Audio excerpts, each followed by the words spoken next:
This is what cinematic captions looks like. Clean, smooth and bold. Let's create this in After Effects. Now we are in After Effects. இப்போ இந்த video file இதில் add பண்ணிடுங்க. First இதுக்கு ஒரு text create பண்ணலாம். மேலே இருக்க இந்த T ஐக்கானை கிளிக் பண்ணிவிட்டு நான் காம்போசிஷனில் கிளிக் பண்ணுறேன். Ctrl+T shortcut. இப்போ சினிமேட்டிக் அப்படின்னு நான் டைப் பண்ணுறேன். நான் வந்து இன்டர் அப்படிங்கிற ஃபாண்ட் வந்து யூஸ் பண்ணுறேன். இன்டரில் பிளாக் செலக்ட் பண்ணுங்கள். இந்த டெக்ஸ்ட்டை வந்து ரீசைஸ் பண்ணுறேன். இதில் ரொம்ப முக்கியமான விஷயம், இந்த டெக்ஸ்ட்டுக்கு இடையில இருக்க கேப்பை வந்து கம்மி பண்ணணும். கம்மி பண்ணி கரெக்டாக ஒரு அலைன்மெண்ட்டில் வைக்கணும். ஓகே, இப்போ டெக்ஸ்ட்டை வந்து நான் இந்த பொசிஷனில் ப்ளேஸ் பண்ணுறேன். இப்போ நம்ம டெக்ஸ்ட் வந்து கிரியேட் பண்ணிட்டோம். இதில் வந்து கிரேடியன்ட் எஃபெக்ட் நெக்ஸ்ட் ஆட் பண்ண போகிறோம். எஃபெக்ட்ஸ் பேனலில் போயிட்டு கிரேடியன்ட் அப்படின்னு டைப் பண்ணுங்கள். இல்லை கிரேடியன்ட் ரேம்ப் அப்படின்ற ஒரு ஆப்ஷன் இருக்கும். இதை எடுத்து இந்த டெக்ஸ்ட்டில் ட்ரா பண்ணுங்கள். இப்போ காம்போசிஷனில் பார்த்தீங்கன்னா மேலே கீழே உங்களுக்கு ரெண்டு இந்த பாயிண்ட்ஸ் இருக்கும். இந்த பாயிண்ட்டை யூஸ் பண்ணி உங்களுக்கு கலர் வந்து எப்படி வைக்கணுமோ வச்சுக்கலாம். நான் இப்போ இதில் black and white colour use பண்ணுறேன். இந்த பிளாக் வந்து கீழே இருந்து லைட்டாக ஷேட் ஆகிற மாதிரி வைப்பேன். ஒயிட்டை நான் இப்படி வந்து அட்ஜஸ்ட் பண்ணுறேன்.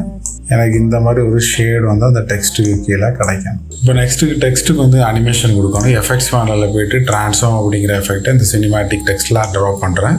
ரெண்டாவது இதில் பொசிஷன் அண்ட் ஒப்பாசிட்டி இந்த ரெண்டு ஆப்ஷனையும் நான் வந்து கீ ஃப்ரேம் ஆன் பண்ணுறேன். இந்த லேயரை கிளிக் பண்ணிவிட்டு யூ ப்ரெஸ் பண்ணிங்கன்னா எங்கே கீ ஃப்ரேம் இருக்குது அப்படிங்கிறது உங்களுக்கு தெரியும். இப்போ இந்த கீ ஃப்ரேம் வந்து ஒரு 2 செகண்ட்ஸுக்கு தள்ளி வச்சுட்டு நான் பொசிஷன் வந்து கம்மி பண்ணுறேன். பொசிஷன் பார்த்தீங்கன்னா கீழே இருந்து ட்ராக் ஆகி மேலே வர மாதிரி வைக்கிறேன். நெக்ஸ்ட் ஒப்பாசிட்டி வந்து கம்ப்ளீட்டாக 0 பண்ணிடுறேன். இப்போ இந்த கீ ஃப்ரேமை செலக்ட் பண்ணிட்டு F9 கொடுத்தீங்கன்னா உங்களுக்கு யூஸ் ஆகும். ரெண்டாவது இந்த கிராஃப் எடிட்டரில் போயிட்டு இந்த கீ ஃப்ரேம்ஸை செலக்ட் பண்ணி ஜஸ்ட் ட்ராக் பண்ணுங்கள்.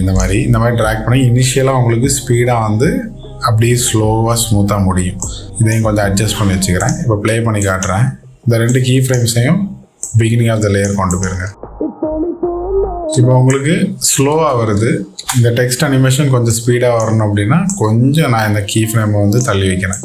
இப்போ ப்ளே பண்ணுறேன். நீங்கள் எப்படி வேணுமோ நீங்கள் வச்சுக்கிடலாம். நெக்ஸ்ட்டு நான் இன்னொரு டெக்ஸ்ட் லேயர் கிரியேட் பண்ணுறேன். ஜஸ்ட் இந்த டெக்ஸ்ட் லேயரை Ctrl+T கொடுத்து காப்பி எடுக்கிறேன். அதை வந்து கேப்ஷன் அப்படின்னு நேம் சேஞ்ச் பண்ணுறேன்.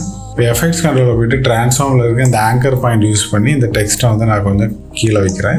இதனுடைய சைஸை வந்து நான் கொஞ்சம் கம்மி பண்ணுறேன். கொஞ்சமாக கம்மி பண்ணிவிட்டு இந்த ஆங்கர் பாயிண்ட்டை யூஸ் பண்ணி நான் வந்து டெக்ஸ்ட்டை வந்து இப்படி வைக்கிறேன். இப்போ பார்த்தீங்கன்னா ஒரு டெக்ஸ்ட்டுக்கு மேலே இந்த டெக்ஸ்ட் வந்து அந்த பேக்ரவுண்டில் ஷேடோ இருக்கனால இந்த டெக்ஸ்ட்டு பார்க்க நல்லா இருக்குது. இப்போ எஃபெக்ட்ஸ் பேனலில் போயிட்டு ட்ராப் ஷேடோ அப்படிங்கிற ஒரு எஃபெக்ட் எடுக்கிறேன். இதை ஜஸ்ட்டு ட்ராக் பண்ணி இந்த கேப்ஷன் லேயரில் ட்ராப் பண்ணுறேன். இப்போ இதை வந்து நான் கொஞ்சம் அட்ஜஸ்ட் பண்ணி வைக்கிறேன்.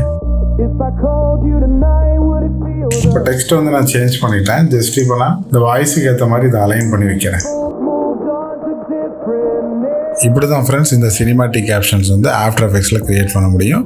இது மாதிரியான வேறு டியூட்டோரியல்ஸ் வாங்கணும்னா இப்போவே இந்த சேனலை சப்ஸ்கிரைப் பண்ணி வச்சுக்கோங்க. சீக்கிரமாக உங்களை நெக்ஸ்ட் வீடியோவில் சந்திக்கிறேன். Until then, bye from Amin.